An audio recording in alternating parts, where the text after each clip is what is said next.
Shalom, shalom mais uma vez. Baruch Hashem, mais um Shabbat em la presença de Hashem. E vamos começar agora nossa Parashá, Parashat Shavua, Parashá da semana. Parashá, qual é o tema da Parashá da semana? Tazria, não é? E sempre é quase que tradicional está dois parashiot juntas, Tazria, Metzorah. Pero nós vamos falar um pouco sobre isto. Esta parashá está no Sefer Vaikra, livro de Levíticos, capítulo 12, del verso 1 hasta el capítulo 13, verso 59. Y la Haftará, que es la porción de los profetas, que también se armoniza ahí, está en segundo libro de los Reyes de Israel, capítulo 4, del verso 42 hasta el capítulo 5, verso 19. Bueno, esta parashá Tazria, nosotros ya compartimos, es más una parashá de este ciclo de la Torá, es la 27ª parashá conhecida como Mehubarot, e isso estou falando quando as duas parashiot estão juntas, essa parashá Tazria e Metzorah, nesta sequência de estudos por ano, não? Esta parashá habla sobre as leis que regulam as atitudes de uma mulher quando dá a luz a um ninho ou uma ninha. Se ocupa do período de nidá de las mujeres e su tahará, e su purificação. Las ofrendas que se devia levar depois de dar a luz. Também vai falar sobre a lepra, que é o término tzarat, e o leproso, Metzorah. Por isso é o tema da outra parashá, Metzorah. De las leyes que regulam esse estado e sua sanção e purificação. Leyes que regulam o flujo masculino e feminino e seu estado de tumá, de impureza, e sua purificação. Então, isto é um resumo, ¿no?, que temos aí de nossa parashá. Agora, nós compartimos aí porque algumas porções da Torá elas caem juntas, ou seja, são dobles em certos dias de Shabbat. Nós vamos falar um pouquinho aqui para que os irmãos possam saber. Em alguns anos, há ocasiões que se leem dos Sidrot. Sidrot é a mesma coisa praticamente de Parashiot, ¿no? Pero o término Sidra quer dizer uma ordem, uma Sidra. E há vezes que em vez de uma, nós leemos dois em los dias de Shabbat, em la sinagoga. Pero vamos ver aqui em quais são os livros que tendremos aí para Shiot que são lidas juntas. O livro de Shemot, ou seja, de Éxodo, la parashá Vaikihel sempre cai com la parashá Pekudei. E no Sefer Vaikra, livro de Levítico, sempre cairá a parashá Tazria e Metzorah, como esta que nós vamos ver hoje. Também a parashá Hareimot e Kedoshim e a parashá Behar Behukotai. Estas são as parashot que caem juntas, se estuda juntas no Shabbat.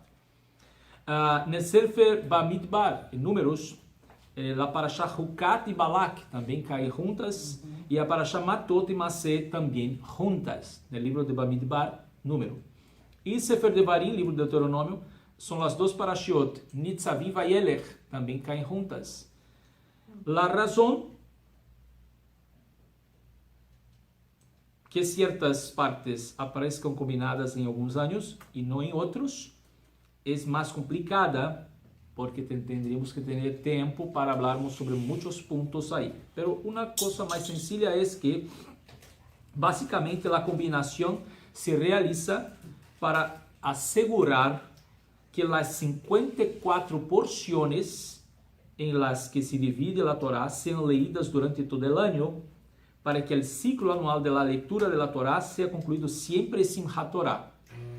Então, tem que fazer uns ajustes para que se pueda siempre empezar y terminar en Simchat Torah. El hecho de que el calendario judío tenga 7 años bisiestos, llamamos Shnat Me'uberet, a cada ciclo de 19 años, y que en estos años un mes de Adar es adicionado,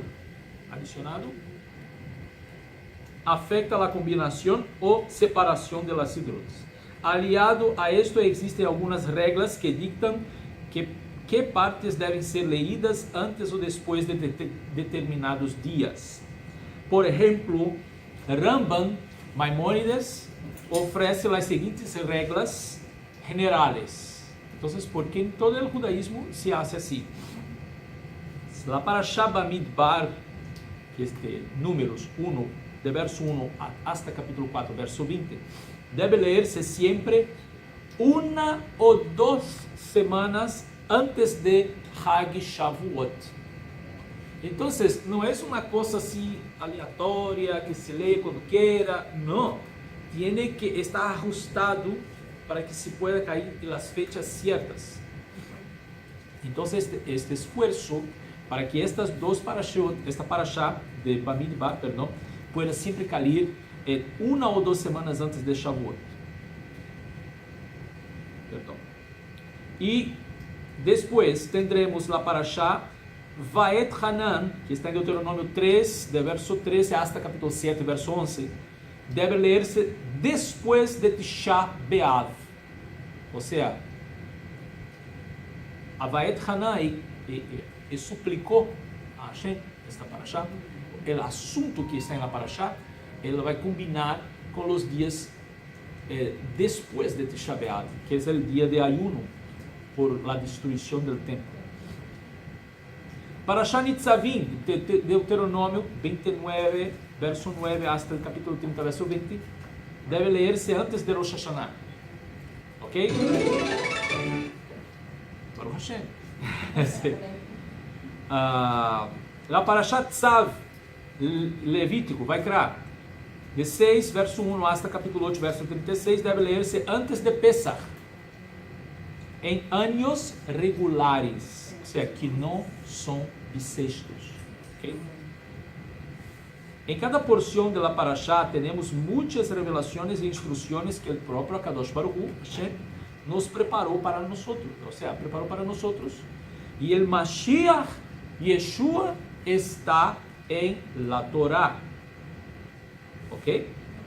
Entonces, eso es básicamente ahí un resumen para que ustedes puedan saber ahí de las organizaciones y que, por ejemplo, terminar este año, los otros años seguirán normales, regulares. Entonces, ahí las parashot van a caer juntas. Este año están cayendo separadas, pero el año que viene ya estarán juntas. Y cuando llegar en el siglo, llegar a estas fechas, entonces estaremos leyendo juntas. Por ejemplo, como esta de hoy, Tazria, semana que viene es Metzorah, pero año que viene estaremos leyendo juntas Tazria, Metzorah, 2 parashot en un Shabbat. ¿Okay? Y así sigue el año todo. Bueno, vamos entonces a nuestra parashá. Essa fue hasta mismo una introducción apenas solamente, y debemos hablar hoy también sobre la fiesta de Matzot. Vamos a hablar un poco hoy algunas referencias de la Torá, no solo de la Torá, del Tanaj como un todo. Bueno, libro, sí, Sefer Vaikra, libro de Levítico, capítulo 12, verso 1. Vamos empezando la parashá. Bueno, está escrito: Vaidaber Adonai el Moshe lemor, daber el Binei Israel lemor, Isha kitazria veyalda zachar vetam'a shivat yamim kimei nidat dotah titma. Entonces está: habló Hashem a Moshe diciendo, habla a los hijos de Israel diciendo, cuando una mujer conciba y dé a luz a un varón, será impura 7 días, como en el caso de la dolencia de su separación, será impura. Y en el 8º día será circuncidada la carne del su prepucio, o sea, del niño que nació ahí. Y durante 33 días permanecerá ella en sangre de pureza. Nada sagrado tocará y al santuario no entrará hasta que se completen los días de su pureza. Si a una fémina da a la luz, será impura 2 semanas, como durante su separación, y 66 días permanecerá en sangre de pureza. Al completar los días de su pureza por un hijo o una hija, traerá una oveja en su primer año como ofrenda de elevación, una paloma joven o un pichón con ofrenda por pecado a la entrada de la tienda de reunión al Cohen. Entonces paramos aquí para hablar primero. Cuando una mujer cuando ela concibe y da a luz a un hijo, ustedes prestaron atención, ela está ahí 7 días como en un estado de tumá, de impureza, o sea, como su unidad normal de mes. Y después, si conta más 33 días, o sea, en el total son 40 días. Y después, está escrito que si él entonces concibe a una hija, o sea, una niña, son 14 días más 66 días, o sea, es un total de 80 días, o sea, el doble. ¿No? Y las ofrendas, un cordero de 1 año, una paloma, o nosotros vamos a mirar después ali, Hashem da una manera de alguien que no tiene condiciones de ofrendar estas ofrendas, que son 2 palomitas ahí, no necesitando el cordero de 1 año, si solamente las 2 palomitas. Y qué cosa importante, nosotros siempre estamos a preguntar, y la gente siempre a preguntar, por qué cuando nace un varón 7 días y después se cuenta 50 más 33, ¿por qué de la mujer es más? ¿No? Entonces se parece, algunas personas siempre tienen esta percepción de que la mujer está siempre después, o siempre menos honra, o sea, menos honrada do que el varón. Pero no es una cuestión de estar en un honor más grande o menos honor. Es una cuestión de realidades espirituales. ¿Okay? Entonces, cuando nosotros hablamos de que el hombre fue creado primero, existe una orden espiritual para esto. El varón, él es la expresión de este género espiritual. Ya hablé que en el mundo espiritual no existe el género femenino, no existe ángelas, ¿no? No existe serafinas, querubinas, no existe una madre, una hija. En el mundo espiritual es padre, hijo, ángeles, malachim, serafim, todo en plural masculino, siempre masculino. La única cosa que está en el mundo espiritual que se manifiesta de una forma femenina es la Shekhinah, la presencia de Hashem por su espíritu. No estoy diciendo que el espíritu es mujer, porque no estamos hablando de sexualidad o de órganos genitales, estamos hablando de género. Y porque la idea de que la mujer está en ella la condición de recibir y, ¿cómo se dice ese termo? no, generar, no, engendrar, Engendrar. hacer con que, o sea, este ser humano que está ahí dentro de ella está desarrollando todo un año, ¿ok? Entonces, solamente la mujer tiene esta condición. Concebir. El Sí. que engendra es el hombre. ¿Cómo? El hombre engendra y la mujer Engendra, concibe. sí, el hombre engendra y la mujer concibe. Y gestación, Eso, la concepción. gestación, Son los 9 meses. si la palabra gestación está bueno, Sí. entonces la mujer es la única que tiene la condición de la gestación. La concepción. Entonces, recibe ahí, ya yo creo que hablamos sobre eso, ella recibe ahí dentro de ella una alma que está veniendo de Hashem. Amén. Y esta alma que está ahí, esta Neshama que está ahí dentro de ella, mezclándose alma y cuerpo físico, Sí. desarrollando juntos, ahí es la entrada de una alma a este mundo físico. Está veniendo de los mundos espirituales, o sea, de Hashem. E quando ele chega aqui, para que ele se manifeste aqui em um corpo, já está preparado para ele uma semilha que sale del hombre. Então, esta semilha aí, junto com a mulher, ou seja, já vai se desenrolar. É como dizer, esta é a razão que hablamos de que o homem tem as semilhas, e que em inglês é semen também, não? Semen, ou seja, não, em inglês, como se chama? Semen. Ah, semillas, sí. Sí, del hombre. Ah, del hombre semen. ¿En Semen. español o en inglés? Inglês. Em inglês é semen. Sí. No, Isso, en inglés es semen. semen. Se pronuncia Ok. diferente, pero creo que se escribe igual. Sim, o que quero dizer é que a palavra se assemelha em português, semen, semen, semente em português. Semiente. Semilla tem a mesma raiz. E quero dizer é que, hasta mesmo se você mira aí espermatozoide, se diz também em espanhol, é como uma semilla, ele tem uma cola aí, mas depois se desprende e é parecido uma semilla mesmo.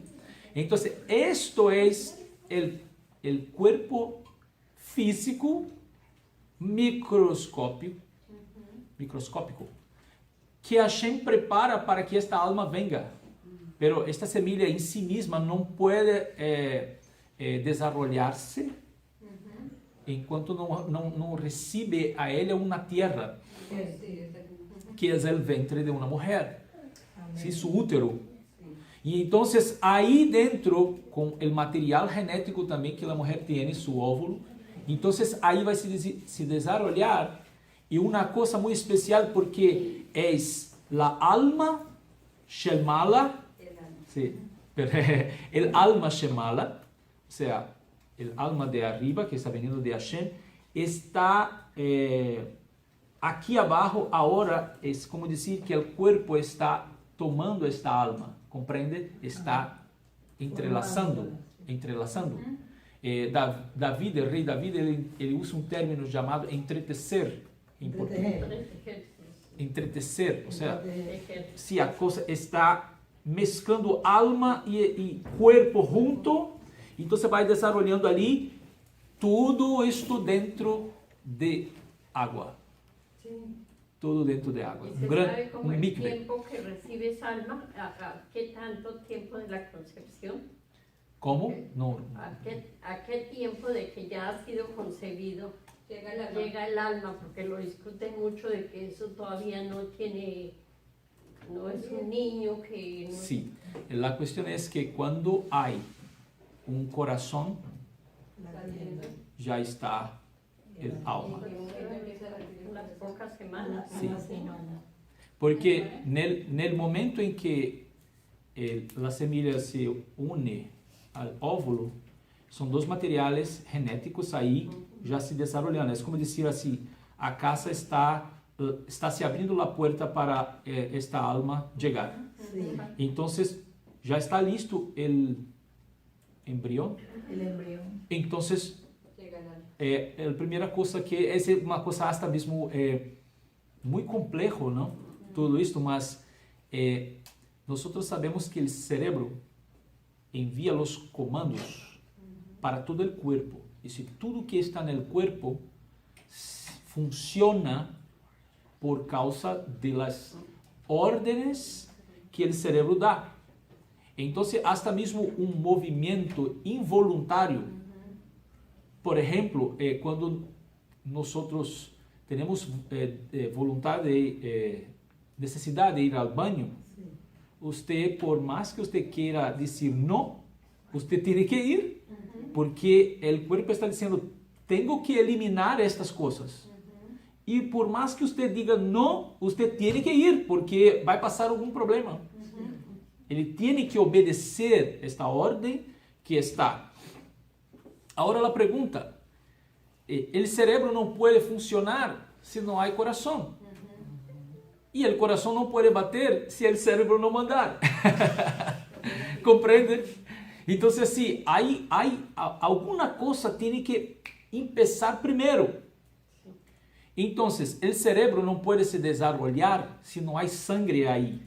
Y una cosa que tiene que mandar sangre ahí es el corazón. Entonces, por eso brota el corazón primero y Hashem está ordenando a él, usted tiene que bater. Esta orden no está vindo de un cerebro porque ele não existe. Entonces el corazón está ahí, enviando sangre para todas estas partes de este embrión, para que se críe todas las cosas. Entonces, cuando se cría el cerebro, ahí entonces él comanda el pasado. Entonces, sí, ahora usted comanda. Y entonces el cerebro empieza a comandar el corazón. Você tem que bater para que los otros órganos se desarrollen. Entonces, esa relación que está ahí, nesses primeiros días, es una cosa extremadamente celestial. Aleluya. En todos los seres, humanos y animales. Sí. Entonces, así una orden celestial para que... ¿Y dónde esto está se desarrollando? Dentro de la mujer. El vientre. El ventre. Esta es la razón porque las mujeres cambian su química, Su pH. ¿sí? Su ánimo, ¿no? Sí, O sea, hasta mismo la salud, por ejemplo, azúcar, sal en el cuerpo, o sea, todo cambia. Las necesidades, el deseo, todo, porque hay una otra persona ahí, hay una otra alma ahí. Sí, No está solamente ella más, tiene otra alma llegando y está se desarrollando en ella. Entonces, sí, la participación del hombre es muy importante porque él tiene la semilla. Si no hay semilla, no se puede hacer todo esto. Pero después que la semilla sale del hombre y llega ahí, la mujer tiene toda esta responsabilidad en ella, que a gente ya puso en ella, o sea, de desarrollar la vida. Entonces, es decir, que el hombre es importante, porque él fue hecho primero, es la expresión máxima de la espiritualidad de arriba. Pero esta espiritualidad de arriba, no, allá arriba, ellos no se reproducen. ¿Comprende? Son creados. No tiene como reproducirse, pero Hashem dio la condición acá abajo de reproducción en el mundo físico con la participación del mundo espiritual. Entonces, sí, decir que los padres son parceros de Hashem, parcero, ¿cómo se dice? Parcero, amigos. Parcero, eso es de Medellín. Amigos. Colombia. Como socio. Como socios Sí, eso en sí. la creación. Parcero. No, coge. ¿Está mal este? No, está bien. Sí. Entonces, como socios en la creación, porque Hashem está criando, necesita del hombre y la mujer para que este material se desarrolle ahí y Hashem envía el alma. Aleluya. ¿No? Entonces, por esta razón, aquí abajo no existe autoridad más grande do que los padres, Así es. ni el presidente de los Estados Unidos, Así es. del mundo entero. El más poderoso, el que tiene más autoridad son los padres, porque Hashem hizo ellos como socios. Vamos criar al hombre ahora y vamos, nuestra imagen, nuestra semejanza, en la palabra física, tavnit, o sea, el contorno, las expresiones, es el que Hashem está diciendo para nosotros. Vamos criar a nuestra imagen, nuestra semejanza. Entonces, los hijos tienen nuestra imagen, nuestra semejanza y de Hashem también. ¿Sí? Y por eso vamos a salir parecido con sus padres, ¿no? Ahora, ahí, hablando ahora de los días de purificación, entonces esta niña que nace, ela tiene un potencial de desarrollar la vida como su mamá, Comprende? Então, assim, ella é muito importante nesta criação. E nesta, para que uma alma venga de arriba, necessita de um bite, de um vientre, de uma terra. E esta niña é esta terra que chegará, também se desarrollará aí quando ela chega, né, no mundo. Então, é decir,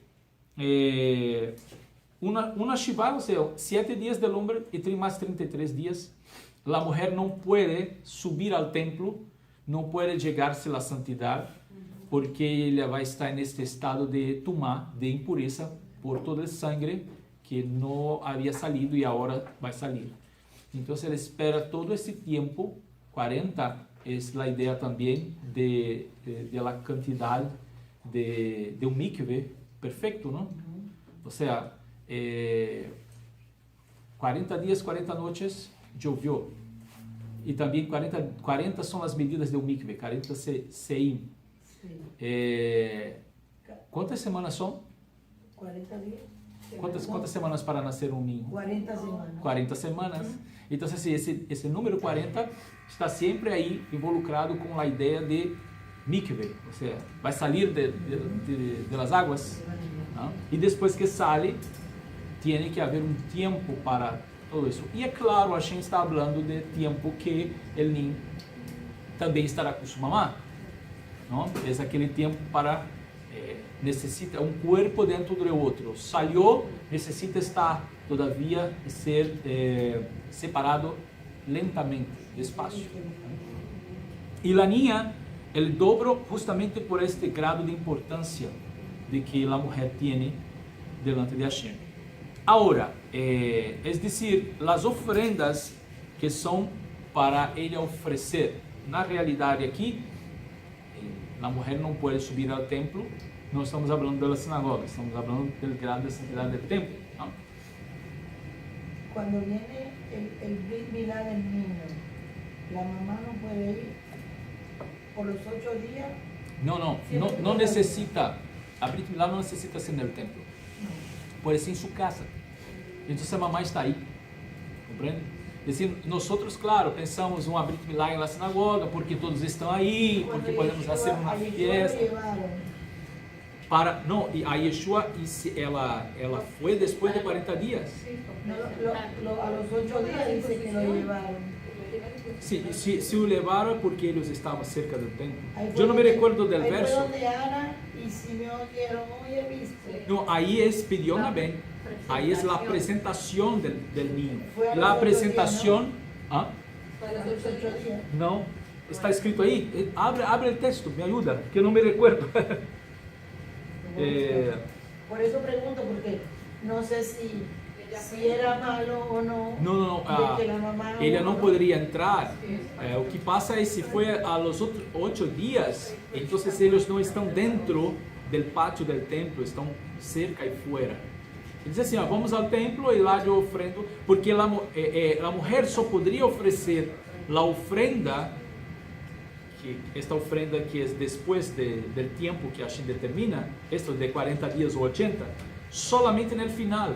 Então, aí é que passa a história que Yosef e Miriam levam e oferecem 2 palomitas, porque eles eram pobres, não podiam oferecer um carneiro. Então, eles oferecem a ofrenda mínima que Hashem estabelece, que são 2 palomitas. Então, aí é o dia em que Maria, subiu ao templo para oferecer, para cumprir esta mitzvah da Torá. E isso nos mostra que os padres de Yeshua, seu papai e sua mamã, eram fieles à Torá. Eles subiram para cumprir esta mitzvah da Torá. Depois de 40 dias, porque é um homem, Yeshua, então um varão, então ele sube para oferecer. Aqui está muito claro. Dice, cumplidos los 8 días para circuncidar al niño, le pusieron por nombre Jesús, el cual le había sido puesto por el ángel antes que fuera concebido. Y cuando se cumplieron los días de la purificación de ellos, conforme a la ley de Moisés, le trajeron a Jerusalén para presentar. Então são duas coisas no mesmo verso, por isso a confusão. Então assim, Cuando se cumplió los días de su Brit Milá, hicieron la Brit Milá, pero después se cumplen los días de su purificación, entonces suben y ahí ofrecen. Entonces está todo en el mismo verso. ¿Comprende? Y ahí se aprovechaba para hacer o que? Pidyon Haben, que es el rescate del primogénito. ¿Ah? Porque como Yeshua era el primogénito de esta pareja, ele tiene que ser oferecido a Hashem. Entonces, al mismo tiempo que ela ofrece sus ofrendas por ela ter concebido um hijo, um varón, 40 días después, aprovecha la oportunidade de estar en el templo y hace el Pidyon Haben. ¿Comprende? Entonces, así, para apresentar a Hashem y cumplir también otra mitzvah de la Torah, que es como Hashem ordenó, ¿no? Hacer el rescate, ¿no? Pidyon. Mas muy bueno ahí, porque estas cosas, muy bueno recordar, porque nos mostra y muestra a todos que tienen una cierta crítica a Brit Hadashah, de que los papás, el papá y la mamá de Yeshua cumplían la Torah. Amén. Eran justos, vivían, cumplían la Torah. Ofreció la ofrenda después del nacer, cumplieron Pidyon Haben, cumplieron Brit Milá, para mostrar que Yeshua era un judío también, ¿sí? Que está ahí en el templo siendo ofrecido a Hashem, cumpliendo las mitzvot. Su papá y su mamá eran tzadikim, ¿no? Qué bueno, ¿no? Una cosa muy interesante es que el término del nombre de la mamá de Yeshua, todos conocen como María, ¿no? María, mire la fuerza, la pronunciación. ¿Es María en español también? Sí. María. La fuerza está en el I. Continúa transmitiendo. Ya. La fuerza está en el I. María. Pero esta es la expresión griega. Griega. ¿De qué? ¿Del hebreo? No. En hebreo es Miriam. Equivalencia. Es equivalente el término María a Miriam. ¿Por qué? Este término viene del arameo, que en arameo es María. ¿Ok? La fuerza está en el A final. María y griego, María. ¿Comprende? Porque María quiere decir Adonai es Señor. Mar y Ya. ¿Okay? Ya el nombre de Hashem. Y Mar en arameo quiere decir Señor. De Marán. Entonces el nombre de la mamá del Mesías es Adonai es Señor. Es decir así, Yeshua hijo de María. Yeshua es hijo del Adonai es Señor. ¿Comprende? Su nombre, el nombre de su mamá en arameo es María. Aí quando vai para o grego, Maria, só cambia a força de pronunciação. Pero quando traz para hebreu, a equivalência do nome, compreende? ¿Qué significa Miriam? La fuerza del mar. Miriam, ou fuerza de las aguas. ¿Okay? Sí. Entonces, só para que a gente nosotros podamos entender mejor, porque hay mucha gente hablando muchas cosas que no sabe. Sí, no. Porque María, si nosotros hablamos así en hebreo, mar en hebreo puede ser dos cosas. Señor en hebreo. Yo puedo hablar mar, cuando yo estoy escribiendo, yo pongo un mem y un resh, punto. Mar puro. O sea, Señor puro. Es una manera de escribir. Cuando nosotros no se pone Mr. N y R. ¿No es así? En portugués el Señor es S-R. También. Entonces, esta abreviación es en hebreo Mem y Resh, mar. Entonces, mar puede ser Señor, como también puede ser amargura, de hecho. Entonces, las aguas de Mará, o sea, amargura. Pero no es la idea del nombre. El nombre no es... No iban a poner el nombre de su hijo Amargura. Noemi dijo esto, que mi nombre sea cambiado. Yo no me llamo Noemi más, quiero ser llamado de Mará, porque estoy amarga, ¿no? Estoy amargando, estoy en tristeza profunda. Pero el nombre de él era Noemi, Naomi, que quiere decir agradable, ¿no? Sí. que es Sarah Naomi, el nombre de él. Bueno, entonces estas son las ideas y qué bueno mirar ahí que Yeshua viene de una pareja de tzadikim, de justos, su familia era de justos y estaban ahí ya cumpliendo Torah desde que Yeshua está para venir y llega del mundo, ¿no? Ahora, muy importante también, es una observación que puse aquí, porque esta parashá está hablando de Brit Milá, y hay una información que creo que todos conozcan aquí, mas vamos a hablar para quien de repente no sabe. La vitamina K es responsable por la coagulación de la sangre. En el séptimo día llega a su nivel ideal, pero la protombina, no sé si en español es el mismo nombre, pero en portugués protombina, llega al nivel máximo solamente en el octavo día.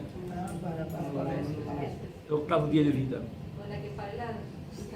Y si hay una información que llega hasta arriba de 110% de coagulación en el octavo día y después desciende para 100 en el nono día.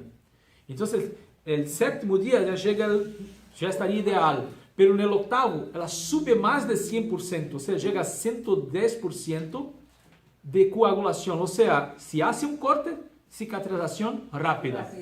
Y entonces en el nono día ya desciende para 100.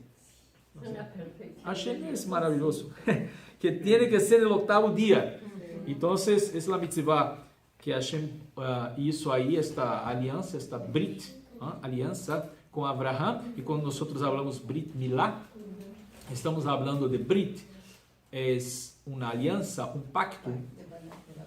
Milá de palabra, ¿no? ¿Sí? Es de que esta palabra también se tornó ahí la expresión para milá, o sea, el circuncisión, ¿no? Para hacer el limjón.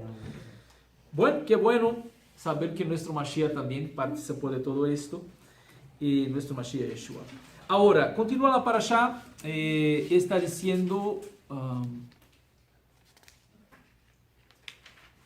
capítulo 13, habló Hashem a Moshe y a Aarón diciendo: si una persona adoleciere en la piel de su carne de un seed o una zapahat o una baheret, estos son términos en hebreo. Está aquí en español, el baheret. Haciéndose la piel de su carne una llaga de tzarat, será llevada a Aarón el Cohen y a uno de sus hijos, los Kohanim, y observará el Cohen la llaga y en la piel de la carne. Si el pelo en la llaga se ha vuelto blanco y el aspecto de la llaga es más profundo que la piel de su carne, una dolencia de tzarat es. Lo habrá visto el Cohen y lo declarará impuro, o sea, tamé. Tamé. Entonces, ya esta parashá se ocupa primero hablar de una mujer que concibe y da la luz a un hijo o una hija. Habla de estas mitzvot ahí, de las ofrendas que tiene que ofrendar, del tiempo que ela tiene que está ahí en separación para poder subir al templo y estas cosas. Pero a parashá ya empieza hablando de tzarat, ya empieza hablando de la lepra, porque el tema es decir, está hablando de pureza e impureza, ¿ok? Aquilo que es puro e impuro. ¿Recuerdan que hablé na semana passada? Que esto aquí Hashem está hablando con Moshe por ocasión de la muerte de sus hijos, de los hijos de Aarón, Nadav y Abihu, porque ellos no pudieron discernir, hacer una separación do que puede, do que no puede, do que es santo, do que es profano. Entonces Hashem primero habla, recuerdan que Hashem habla de la bebida fuerte, E então, depois, ele continua falando sobre alguns problemas que estarão por aí e que o Cohen tem que discernir. Estas palavras são para Aarón e seus filhos. Compreende? Então, a Parashá Shemini habla del problema de los hijos de Aarón que morreram. E aí Hashem empieza a falar aqui já em la Parashá Shemini, dá as leis e as advertências de que eles não podem deixar de discernir, de mirar e saber o que está passando. E por esta razão não podem beber dentro de bebida forte, vinho, quando estão dentro do serviço de Mishkan. E então Hashem continua para Tazria e Metzorah, hablando de los problemas e de los señales de impureza e purificação que eles têm que discernir. Quando terminar essas duas parashot, que é de hoje e da semana que vem, entrará a Haremot. Ou seja, depois da morte de los hijos de... Aí continua o problema. Ou seja, o problema que passou aqui é como se temos aqui uma pausa. A gente está falando com eles. São dois parashot. E depois regressa ao problema. Depois da morte de los hijos de Aarón, aí continua a história. Ok? Então, o que nós estamos fazendo aqui? Hashem já começou a falar esta Parashat Tazria, a gente já está falando agora de como identificar uma lepra.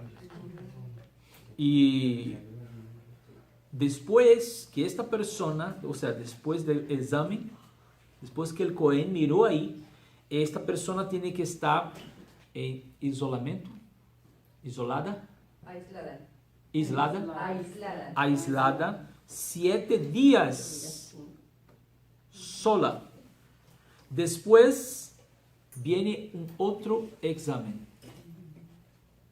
O Cohen vai chegar aí, vai examinar de novo para ver se as manchas que apareceram aí, se é ou não verdadeiramente um Natzarat.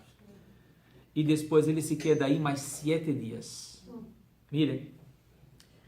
E então, depois de mais 7 dias, se decidirá, quem tem esta palavra, quem é especialista nisto, é o Cohen. Ele vai mirar aí e ele vai dizer se esta pessoa é tahor, puro, ou se ele é tamé, impuro. Quem dá esta palavra final é o Cohen. Compreende? Então, assim, vamos buscar entender que nós vamos... É porque não quero entrar muito nesse tema, porque será o tema da parashá seguinte, não?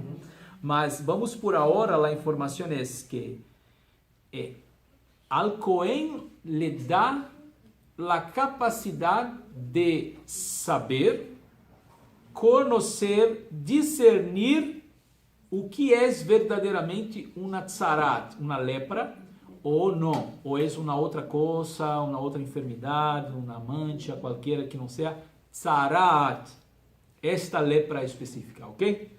Então, mas nadie tem esta condição, solamente os Kohanim podem, hasta mesmo qualquer pessoa pode também aprender a saber, pero quem solamente pode dar a palavra final é de Cohen, del Cohen. Só ele pode dar a palavra final e dizer, es tahor puro, ou es tamé, es impuro. Ok? Sim. E agora, também, esta parashá vai falar que uma tzarat não muitas vezes estará solamente em um homem, pero também em sua casa. Esta tzarat pode passar déjame ver aí, o homem e a mulher. Vai falar que esta passa para sua roupa, suas vestiduras, suas vestimentas.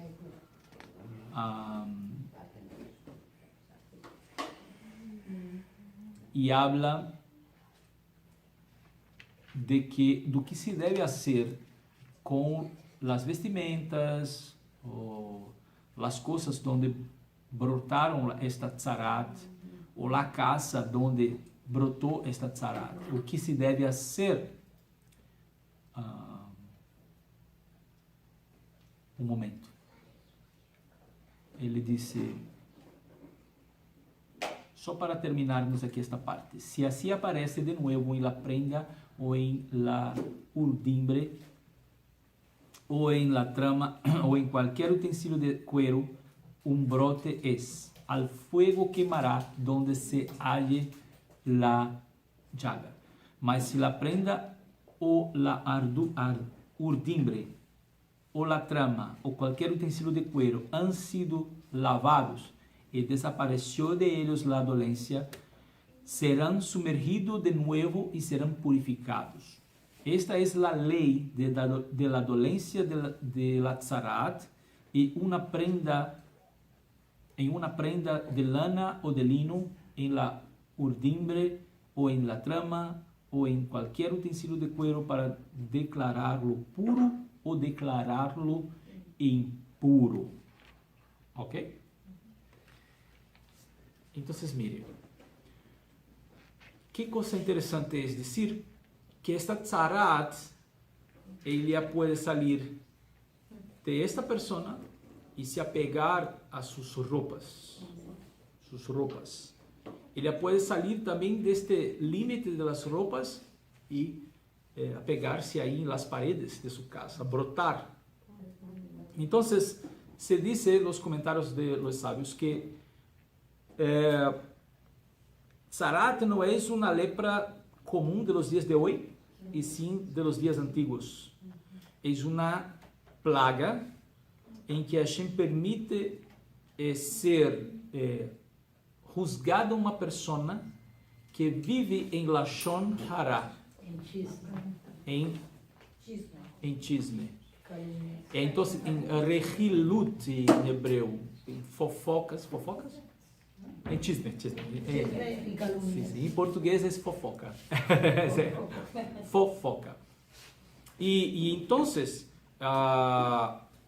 o que podemos aprender disso? Primeiro, que uma pessoa que le gusta hablar de las otras personas mal, o sea, hacer ese chisme todo, provocando entre irmãos uma certa, como se chama? Sembrar uma cizaña, sembrando discórdia entre os irmãos. Hashem permite que brote em sua vida uma tzarat, uma lepra. E não estou falando solamente de coisas físicas, estou falando de enfermidade espiritual. E quando falamos que esta enfermidade pode sair de sua mente, de sua alma, para suas vestimentas, ou seja, falamos de um término espiritual de vestimentas da alma. Ou seja, passa o limite do corpo para a alma, que na realidade tzarat já é uma expressão externa de como está a pessoa por dentro. A pessoa já está contaminada, já está leprosa por dentro. E quando sale, já é uma manifestação do que como ela está por dentro. E agora, que esta lepra pode se brotar em las paredes de sua casa. O que a gente está falando com nós outros, que um chisme pode passar de uma pessoa para toda sua casa, seus filhos, seu marido, sua mulher, seus... Usted puede contaminar toda una casa, una familia, los parentes. Si se hablar, o que tiene que ser hecho con esta casa? Destruida. Si esta lepra no sale, tiene que ser destruida, tiene que ser quemada. Donde brota esta tzarat, esta lepra, tiene que ser quemado, tiene que ser destruido. Si ella sume, desaparece, há esta possibilidade de desaparecer. E quando é que vai desaparecer? Quando é? Quando tenha hecho chuva. Se há chuva, esta tzarat pode desaparecer. Mas se não há chuva, ela pode se quedar aí, brotar em outras coisas, e contaminando outras pessoas, e contaminando outras casas. Por esta razão, a gente dijo que se queime, que se destrua a casa. Não podia solamente queimar, queria destruir a casa. Queimar as coisas, os utensílios desta pessoa. E esta pessoa teria que sair para um lugar chamado como um vale de los leprosos. E ela teria que caminhar por la calle dizendo: Ani, tame, Yo soy impuro, impuro. Tenía que avisar a la gente para que la gente no se acercara a él. ¿Se imagina? Es una sentencia celestial, viene de los cielos. La corte celestial juzga a esta persona y determina la plaga sobre esta persona. Y todo esto por causa de la lengua, el lashon hara. Entonces, la cosa que nosotros debemos tomar mucho cuidado, hasta mismo se comenta que lashon hara, él afecta a 3 personas. Aquele que está hablando, a persona que está escuchando y a quien ellos están se referindo, de quien están hablando. O sea, porque quien está hablando ya está mal, quien está escuchando se quedará mal. O sea, y aquele que, de quien está se hablando, más mal está delante de los otros. O sea, la tzaraat está se esparcindo. Entonces es muy importante entendermos esto. Esto que trata Parashá Tazria, quando as duas estão juntas, Tazria e Metzorá, entrará mais detalhes agora para Parashá que vem de los leprosos em si. E eis uma coisa que Hashem dá nesta outra Parashá, porque aqui Hashem só está solamente dando para nós quais são os señales de uma tzaraat, quem é a persona responsable que tiene toda condición de analizar y de decir es tzaraat o no, es lepra o no. La persona que tiene toda condición de evaluar ahí y conocer solamente son los Kohanim. No sentido más espiritual, solamente el Cohen puede decir si una persona está con tzaraat o no, con lepra. Él es el responsable en decir, en mirar y evaluar esto. Y nuestro Mashiach, como nuestro Kohen Gadol, él tiene toda la condición de decir si una persona está con lepra o no. Él puede declarar a esta persona tahor o tamé, o sea, pura o impura. Entonces, mirando para el mundo espiritual, la gente que viene del mundo de las tinieblas, que están leprosas, que están con tzaraat, solamente Yeshua puede decir si ella ya está pura o no. Claro, nosotros también somos Kohanim en el mundo espiritual. Nosotros vamos adquiriendo una experiência com o tempo e vamos mirando e podemos pensar, olha, isso aí está com características de uma tzaraat, não? Já miramos uma pessoa assim, já mire, tem alguma coisa estranha aí, parece ser tzaraat. Claro que nós não podemos juzgar no sentido de fazermos lashon hara, ou seja, cair no mesmo erro, não? Mas já podemos fazer discernimento muitas vezes de alguma coisa que parece estar estranha. Agora, claro que a única pessoa que pode declarar definitivamente se uma pessoa está pura ou impura é somente o Cohen. Então, assim, Yeshua sim pode declarar uma pessoa pura. E o que nós vamos mirar em la outra parashá é que, vamos dizer assim, no serviço de Yeshua aqui, seu ministério aqui, neste mundo, ele curou muitos leprosos. E leprosos de qualidades diferentes, em lugares diferentes. E nunca havia passado em toda a história de Israel nada como ocorreu em los dias de Yeshua. Então, vamos falar na semana que vem que este é um dos maiores señales de que Yeshua é o Mashiach de Israel. Porque as leis, porque o que vai prender a parashá que vem vai gastar seu tempo falando de o que se deve fazer quando um leproso é sanado de sua lepra. Se nunca houve esta coisa. Não há registro em la Gemara nem nada de que uma pessoa se tornou pura, ou seja, se purificou da lepra. E claro que se ela se tornou pura, ela teria que cumprir aí a mitzvah de algumas coisas. Teria que fazer aí, nós vamos falar, que eu não quero avançar aqui no tema da parashá seguinte. Pero há uma coisa que me gostaria falar nosotros repetimos también después. El Midrash Rabbah, quiero traer una información de la Gemara, del Talmud, de la tradición. El Midrash Rabbah, hablando sobre Levítico, Vaikra 33:1, está hablando sobre ese tema. Dice Rabbi Shimon ben Gamaliel, ele tinha um servo que se chamava Tavi. E ele é denominado no Talmud como Eved Kasher, ou seja, o servo kasher, ¿sí? Puro, ¿no? Um homem justo e correto. Em certa ocasião, Rabbi Shimon pediu a ele que fuera a comprar a melhor parte da carne de um animal. E ele, ao regressar, trajo para o Rabbi Gamaliel uma língua, a língua de um animal, ¿no? A parte melhor da carne de um animal. Então ele trajo a língua. No outro dia, Rabbi Shimon pediu a este mesmo servo que ele trajera agora a pior parte de um animal. E ele foi allá e trajo a língua. E então, perguntado, ele disse: ¿por qué yo hablé para usted de un extremo a otro?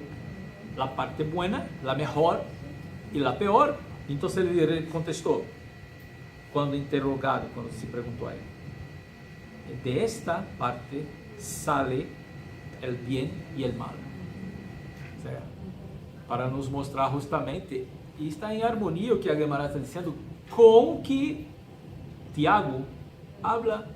La língua, este órgano pequeño, puede maldecir, bendecir, incendiar fuego, una floresta, un bosque. Sí. Sí.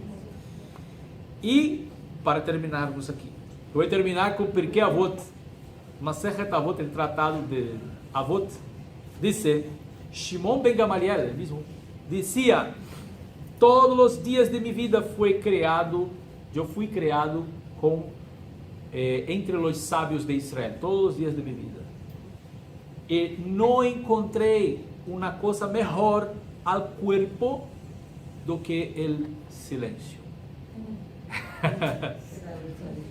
Então, é dizer que, de verdade, nós temos que tomar cuidado. Então, com o que falamos, claro, para não cairmos neste erro, porque muita gente, lamentavelmente, se ocupa com estas coisas e Hashem habla com nós de este mal e a manifestação espiritual que há aí em Lashon Hara. Ou seja, todas as vezes que miramos aí, recuerdam, eu creio que nós falamos sobre esse tema, quando Moshe, na Parashat Shemot, ele sube ao Sinai, e a primeira vez que se encontrou aí com Hashem, la sarça, e Hashem habla para ele: que tu tienes em tu mano? Eu tenho uma vara. Tira ao suelo e se transformou em uma serpiente. Agora estende sua mano e corre por la cola. Então se transformou em uma vara de novo. Agora põe sua mano em seu seno. E quando ele tirou, estava aí leprosa. E ponga de novo, que estava sana. E então, a vara é um sinal para o faraó, para os egípcios, pero a mano leprosa para Israel. ¿Por quê? Porque está no corpo de Moshe. Está. Como Moshe dijo: eu não sei falar, manda outro. Lashon Hara. Hashem está falando que você pode, você está dizendo que não pode, então você está fazendo Hashem de mentiroso. Compreende? Sí. Se Hashem dijo para mim, você pode, eu lhe dei esta capacidade, você diz, não, envia outro, eu não sou capaz. Está falando que Hashem então é mentiroso. Então, quando Hashem dijo, agora ponga sua mão em seu seno, que ele puso, saiu leprosa, você está utilizando la Lashon Hara, como os filhos de Israel vão murmurar contra mim. Entonces este será el señal para los hijos de Israel, la lepra. Entonces desde allá ya está esta enseñanza de Hashem, de que esta tzarat es una manifestación de esta culpa. Entonces isso vai se passar com Miriam, e ou seja, em toda a história, ¿no? Com Naamán de Síria, que brajá. Yeshua habla, para terminar ahora, sí, que Yeshua habla en su primera, vamos decir, prédica, su primera declaración, su primera enseñanza de Torá, su primer livrei Torá en la sinagoga después que ele fue al Jordán y ahí fue ungido por Hashem con el Ruach HaKodesh y ahora es Mashiach de hecho, ¿no? Porque fue ungido. Cuando ele regresa para su sinagoga, que está escrito ahí que ele foi invitado para ler el profeta, isso quer dizer que ele foi el último a ser chamado para a leitura da Torá, e então era responsável de ler a Haftarah. E quando ele lê a Haftarah, Isaías 61, ele Ruach HaKodesh está sobre mim, Ruach Adonai, e no final ele faz uma prédica, e ele diz, em los dias de Eliyahu Hanavi, de Elias el profeta, nadie foi curado de lepra, solamente Naamán el Siro. Não, perdão, é o contrário. Havia muitas viúvas em Israel e solamente a viúva de Serepta de Sidom foi enviado o profeta Elias. E ela não era judia, era uma goiá, era uma cananita. E aí ele continua, em los dias de Eliseu, o profeta, havia muitos leprosos em Israel, pero solamente Naamán el Siro foi curado de sua lepra. Então, o que Yeshua está dizendo, não há registro de que mais nadie foi curado de lepra em aqueles dias. Solamente por meio do profeta, goi. Compreende? Aqui, Yeshua estava querendo dizer que a presença de Hashem, a mensagem, iria sair de Israel, iria alcançar os pueblos paganos. E por esta razão expulsaram Yeshua da sinagoga, tentaram apedreá-lo ali, pero ele se ocultou e saiu de aí. Então, é solamente para entendermos esse contexto de lepra e que nunca houve esta manifestação de cura e luego nunca se pudo oferecer as ofrendas relacionadas a Tzarat. Pero no tempo de Yeshua foi o que mais se ocorreu em Israel, porque é uma manifestação do Mashiach como aquele que sana, não, por la unção que recebeu. Amém? Baruch Hashem. Vamos então nos quedando aqui, que Hashem pueda bendecir a todos com esta Parashá Tazria. Na semana que vem estaremos com a Parashá Metzorah e vamos falar mais sobre o tema del leproso, ¿no? E também vamos falar de Yeshua, que é visto em la Gemara como el leproso de la casa de Rabí, ou seja, Yeshua é chamado de Jolaja em arameu em la Gemara. Ok? Vamos falar de isto semana que vem. Que Hashem bendiga a todos. Baruch Hashem. Amém.